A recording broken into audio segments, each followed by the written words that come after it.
আসসালামু আলাইকুম এভরিওয়ান, সবার জন্য অনেক অনেক শুভকামনা দিয়ে শুরু করছি নতুন কিন্তু ব্যাপক উপকারী একটি শাক পাতার রেসিপি রান্না। কলমি শাক ছাদ বাগান থেকে তুলে এনেছি। এই কলমি শাকটাতে প্রচুর ফাইবার আছে, এতে ওজন কমে ও কোষ্ঠকাঠিন্য দূর করতে দারুণ কার্যকরী। এই যে দেখতে পাচ্ছ, মাশাআল্লাহ, কলমি শাকগুলো ধুয়ে নিয়েছি। আর এই যে দেখতে পাচ্ছ আয়রনের খনি, কচু শাক, এগুলো সব আমার ছাদ বাগান থেকে হারভেস্ট করেছি। আর এই কলমি শাকটাতে আছে ম্যাগনেসিয়াম ও বিটা ক্যারোটিন।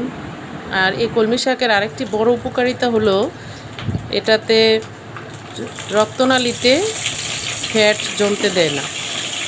এজন্য বন্ধুরা প্রতিদিন এই কলমি শাকটা তোমাদের খাবারের আইটেমগুলোর মধ্যে রাখবে। সচরাচর সব জায়গায় কলমি শাক পাওয়া যায়, এটা অনেক অ্যাভেলেবেল। আর কলমি শাকটাতে প্রচুর পরিমাণে ভিটামিন সি আছে, এটা প্রতিদিনই খাওয়া দরকার আমাদের। আমি আজকে কলমি শাকটা রান্না করছি একটু ভিন্নভাবে, আশা করছি ভালো লাগবে। ভালো লেগে থাকলে একটা লাইক দিয়ে দিও। পেঁয়াজ, রসুন, কাঁচামরিচ ফালি করে দিয়ে দিলাম, এগুলো একটু সফট হলে তারপর মশলা দিব। আমরা কলমি শাকটা চিংড়ি মাছ দিয়ে পছন্দ করি, তোমরা না চাইলে কলমি শাক দিয়ে শুধু শুধু এভাবে পেঁয়াজ রসুন দিয়েও রান্না করে খেতে পারো। মানে জাস্ট খাওয়া অনেক দরকারি এই কলমি শাকটা। স্বাদ মতো লবণ দিয়ে দিলাম। শাক রান্না করার সময় একটা খেয়াল রাখতে হয়, লবণটা অনেক বুঝে শুনে দিতে হয়। শাকের পরিমাণটা বেশি থাকে কিন্তু পরে কমে যায়, এজন্য লবণটা অল্প করে দিতে হয়। সামান্য আদা রসুন বাটা দিয়ে দিলাম, আর দিয়ে দিলাম কিছু সামান্য মরিচের গুঁড়ি, খুবই অল্প, যেহেতু আমি কাঁচামরিচ ফালি করে দিয়েছি। এই কলমি শাকটা তোমরা শুধু শুধু রান্না করে ভাজি করেও খেতে পারো, আমি আজকে চিংড়ি মাছ দিয়ে রান্না করে দেখাবো। আর এই কলমি শাকটা যেহেতু প্রতিদিনই খাওয়া দরকার, এজন্য আশেপাশে সবাই যেখান থেকেই পারো এই কলমি শাকটা সংগ্রহ করে রান্না করে খাবে, এটা অনেক উপকারী।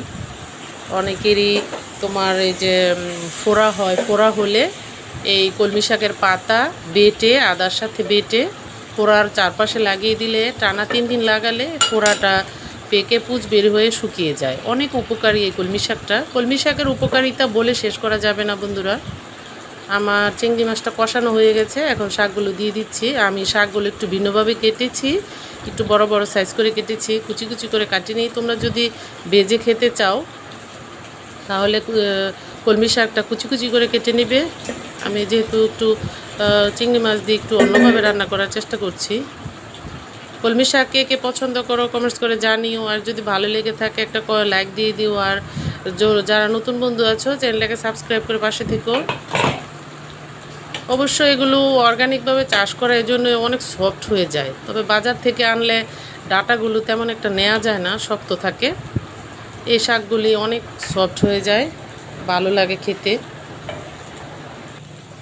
এই কলমি শাকের গুণাগুণ শেষ করা যাবে না। এটার আরেকটি গুণাগুণের কথা বলি। কলমি শাকে তোমাদের এই যে চোখের যে ছানি পড়া, চোখের যে সমস্যা, এগুলো দূর করে। এই কলমি শাক খেলে চোখ ভালো থাকে, চোখের যত্নের জন্য কলমি শাক খাওয়া দরকার। মানে কি বললাম, এই কলমি শাকের উপকারিতা শেষ করা যাবে না। তোমরা প্রতিদিনই চেষ্টা করবে কলমি শাকটা খেতে, এতে করে তোমাদের কোষ্ঠকাঠিন্য দূর হবে। অনেক উপকারী হয়ে গেছে, অলমোস্ট সেরকম হয়েছে শাকটা। এই শাকটা এভাবে রান্না করি, অনেক টেস্ট লাগে, গরম ভাতের সাথে দারুণ লাগে।